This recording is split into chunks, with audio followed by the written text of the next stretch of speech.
ఇక్కడ ఫోటో కనపడుతుంది కదా, వీడు MC స్టాన్ అని మంచి ర్యాపర్, హిందీ ర్యాపరు. వీడు వచ్చింది చిన్న బస్తీలకించి వచ్చిండు. అంటే ఒక పూట కూడా అన్నం దొరకని ఒక బస్తీ. ఆ బస్తీల నుంచి వీడు వచ్చి పాటలు పాడి ఫేమస్ అయ్యి బిగ్ బాస్ పోయి, హిందీ బిగ్ బాస్ పోయి షో నుంచి వచ్చి ఇప్పుడు ఈయన దగ్గర ఉన్న బంగారం ఒక్కొక్కటి 5 కోట్లు 10 కోట్లు, వాచ్లు అయితే ఇక కోట్ల మీదనే ఉంటాయి దగ్గర. షూలు కానీ బట్టలు కానీ అన్నీ లక్షల మీద కోట్ల మీద ఉంటాయి దగ్గర.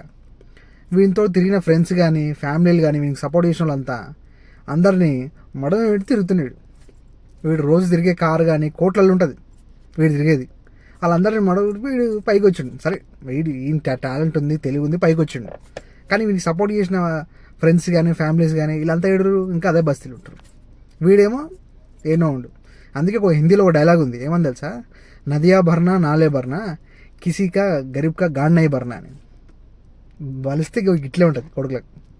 కొద్దిగా హెల్ప్ చేయండి రా, డబ్బు ఉండటం గొప్ప కాదురా నాయన, ఒక మనిషికి సహాయం చేయడం గొప్ప.